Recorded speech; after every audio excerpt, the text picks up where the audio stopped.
الشیطانالرجیم بسم اللہ الرحمن الرحیم۔ میرے عزیز وطنوں، میرے پیارے پاکستانیوں، میرے مسلمان بھائیوں، السلام علیکم۔ میں ثقلین غضنفر اپنے نقطہ فکر یوٹیوب چینل آپ سے مخاطب ہوں۔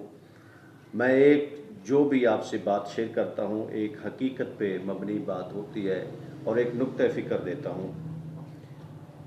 یہ آج رمضان المبارک کا دوسرا روزہ ہے۔ بہت عزتوں والا مہینہ ہے، بہت برکتوں والا مہینہ ہے، اور ہمارا ملک کلمے کی بنیاد پر بنا ہے۔ اگر یہ قائم ہے تو یقیناً مالک کبریا کا ہم پاکستانیوں پہ خاص کرم ہے، خاص الخاص ہم پہ کرم ہے۔ ہماری ایک سیاسی جماعت ہے، آج ہمارے ملک میں ایک بہت بڑا غدر مچا ہوا ہے، بہت بڑی عجیب سی صورتحال پیدا ہوئی ہے، لیکن ہم مسلمانوں کو، ہم کلمہ پڑھنے والوں کو کم از کم جو ہماری سیاسی جماعت نہیں بلکہ مذہبی جماعت ہے، ان کو یہ دیکھنا چاہیے کیا ہمارے نبی نے ہم کو یہ تعلیمات دی ہیں؟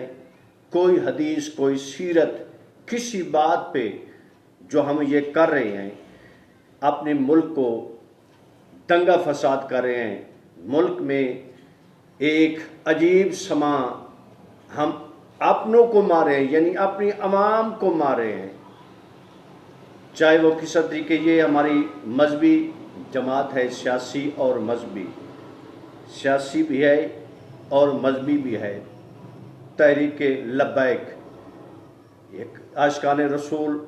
یقیناً ہم مسلمانوں کا یہ حق بنتا ہے، ہمارے نبی کی عزت، کائنات کی سب سے بڑی عزت ہمارے نبی کی عزت ہے، اور کائنات میں سب سے جو عظیم انسان ہے، جس کے صدقے کائنات تخلیق فرمائی مالک کبریا نے، وہ ہمارا نبی ہے۔ ہم اس پہ بلکہ اس کے غلاموں کے غلام ہیں۔ یہ ہمارا عقیدہ ہے، یہ ہمارا ایمان ہے، یہ ہمارے نبی سے نہ بڑا کوئی انسان ہے، نہ بڑا کوئی عزت دار ہے۔ اور جو ایک غیر ملکی، ایک فرانس کی ملک نے ہمارے نبی کے خلاف ایک توہین امیز کارٹون بنائے ہیں، ہم کو یقینی طور پر بہت بڑا صدمہ اور دکھ ہوا ہے، اور ہم ان کے لیے بد دعا کرتے ہیں۔ اللہ مالک ایسے انسانوں کو، ایسے شرپسند انسانوں کو، اس شرپسند ملکوں کو مالک نیست و نابود کرے، جو مسلمانوں کو ایک ایمانی روحانی اذیت دیتے ہیں۔ لیکن میرا ویر، میرا محترم، ایک ہمارے ملک میں تحریک چلی ہوئی، ایک عجیب سا سما بنا ہوا ہے، کوئی ایسا طریقہ بھی نہیں، کیونکہ ہم مسلمان، ہم ایک دوسرے کو مارنے پہ تو نہیں ہیں۔ اگر ہمارے تحریک لبیک والے، ہمارے پولیس والوں کو، ایک میڈیا والوں کو، مسلمانوں کو، بھائیوں کو مارتے ہیں، وہ کس کا قصور ہے؟ وہ کس کا نقصان ہے؟ اگر وہ پولیس والے، ہمارے حکمران، ہماری حکومت والے، ہمارے ان مسلمان بھائیوں کو جو ڈنڈے سوٹے لے کر ایسے ایک دوسرے کو مارے جیسے ان سے بڑا کوئی جانی دشمن نہیں ہے، ایک دوسرے کے دشمن ہیں، کن کو خوش کرنے کے لیے، یہ نقصان کن کا ہے؟ میں آپ سے سوال کرتا ہوں، اگر یہ ہماری حکومت ہمارے ان بھائیوں کو مارے، مسلمان بھائیوں کو، تحریک لبیک والوں کو، اگر ان کو مارے، کن کا نقصان ہے؟ اگر تحریک لبیک والے اپنی پولیس والوں کو مارے، یہ کن کا نقصان کن کا ہے؟ ایک غیرت مند، ایک شعور والا بندے سے یہ میں سوال کرنا چاہتا ہوں۔ اگر ہمارے مسلمان بھائیوں کو نقصان ہو، ان کا جانی مالی نقصان ہو، وہ تو ہم سب کا سانجھا نقصان ہے۔ اگر ہم ایک قوم ہیں تو ہم بصیرت مسلمان بھائی ہیں، ہم کو ایک دوسرے کا احساس ہونا چاہیے، ہم کو ایک دوسرے کی یہ کشش ہونی، خونی اور روحانی کشش ہونی چاہیے کہ کسی کا نقصان نہیں، یہ ہمارا اپنا نقصان ہے۔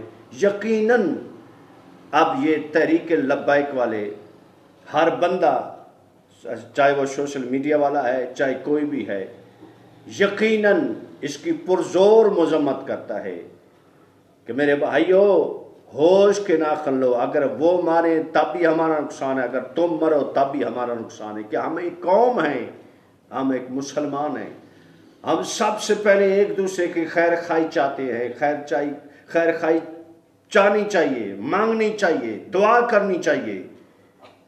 جو ایک دوسرے کو اگر وہ مر جائے، وہ شہادت پہ شہادت کیسی شہادت ہے ان کی، اگر آپ مر جائیں یہ کیسی محبت ہے۔ کیا ہمارے نبی نے ہم کو یہ درس دیا ہے کہ ایک دوسرے کو قتل کرو، ایک دوسرے کو تشدد سے مارو، ایک دوسرے سے لاٹھیاں چارج کرو، ایک دوسرے پر ڈنڈے مارو، برساؤ؟ کیا ہمارے نبی نے ہم کو یہ درس دیا ہے؟ کیا ہمارا نبی کو یہ فرمان جاری کیا ہے؟ میرا محترم، کوئی بھی ہو، کیسے بھی ہو، یقیناً غلط ہے، دونوں سائڈ پہ غلط ہے۔ پہلے تو حکومت کو چاہنا چاہیے تھا ایسا جو انہوں نے شیڈول بنائے، یہ ایک انہوں نے اپنے آپ سے ایک دوسرے پارٹی نے کمپرومائز کیا ہے۔ یہ دونوں پارٹی کو سوچنا چاہیے کہ یہ بات، یہ جو سچویشن بن چکی ہے، ان میں نقصان کن کا ہے؟ یقیناً ہم سب کا نقصان ہے۔ اور جو تشدد کی سیاست چاہتے ہیں، سیاسی اور مذہبی جماعت میں میرا محترم فرق ہونا چاہیے۔ مذہبی جماعت وہ ہے جو سب کی خیر خواہ ہونی چاہیے، بے شک وہ سیاسی بن چکی ہے۔ ہمارے سیاستدانوں کا ایک مشن ہے، چاہے کچھ بھی ہو جائے، وہ تو کرسی کی خاطر کرتے۔ کیا تم بھی کرسی کی خاطر کر رہے ہو؟ کیا تم بھی ایک دوسرے کو لو لہان کر رہے ہو اقتدار کی خاطر؟ کیونکہ ہمارے نبی کا تو یہ فرمان ہے، ہمارے نبی کی تو یہ سیرت نہیں، وہ صادق بھی ہیں، امین بھی ہیں۔ وہ صادق اور سچے نبی کا یہ درس نہیں ہے کہ ایسے پرتشدد احتجاج کیا جائے، کیونکہ سیاسی اور مذہبی جماعت کے احتجاج میں فرق ہونا چاہیے۔ میرا محترم، فرق ہونا چاہیے۔ مذہبی جماعت پاک نبی کی غلام ہوتی ہے، اللہ کے قانون کے مطابق چلتی ہے۔ سیاسی جماعت کا نہ قانون ہوتا ہے، نہ ان کا کوئی مذہب سے لین دین ہے، ان کا صرف کرسی سے لین دین ہے۔ اس لیے میرے محترم، مذہبی اور سیاسی جماعت میں فرق ہوتا ہے، ہونا چاہیے۔ اپنے آپ کو اگر رسول اللہ کے عاشق سمجھتے ہیں تو رسول اللہ کی سیرت پہ عمل کرنا چاہیے۔ ان کے کتنی ایسی صلح مشرک کے ساتھ میرے نبی کی جو سراسر گھاٹا تھا مسلمانوں کے حق میں۔ صلح حدیبیہ کو دیکھ لے، مسلمان گئے تھے زیارت کے لیے، لیکن مشرک اور کافروں نے منع کر دیا تھا کہ تم نہیں آ سکتے۔ صلح کی ہوئی تھی وہاں پہ، نبی نے جو انہوں نے شکیں پیش کی، یقیناً اس پہ احتجاج اصحاب نے کیا تھا، اصحاب نے بھی اس پہ احتجاج کیا تھا، جو سراسر بظاہراً مسلمانوں کو نقصان میں تھی، گھاٹے میں تھی، لیکن وہاں پہ دین کی مصلحت تھی۔ اللہ کے فرمان کے مطابق نبی نے کہا جو تم کہتے ہو، مشرکوں کو کہا تھا، مشرکوں کو، کافروں کو، بے دینوں کو یہ کہا تھا جو تم کہتے ہو ہم ویسا ہی کریں گے۔ یہ ہمارے نبی کی سیرت، یہ ہمارے نبی کا دین، یہ ہمارے نبی کی سیرت، یہ ہمارے نبی کا فرمان۔ اگر کہیں بھی دین اور ملک و قوم کا نقصان ہو رہا ہو تو وہاں پہ مصلحت کے طور پہ انسان کو صلح کرنی چاہیے، مصلحت سے چلنا چاہیے، کیونکہ اس میں ہمارے ملک کا، ہماری قوم کا، ہمارے اداروں کا نقصان ہے۔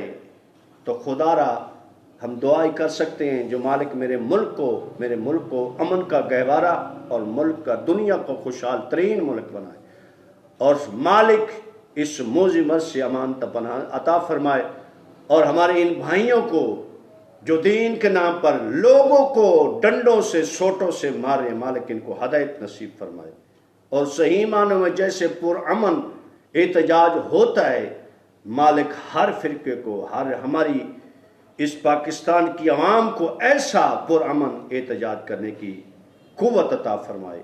آمین۔ وعلیکم السلام ورحمۃ اللہ وبرکاتہ۔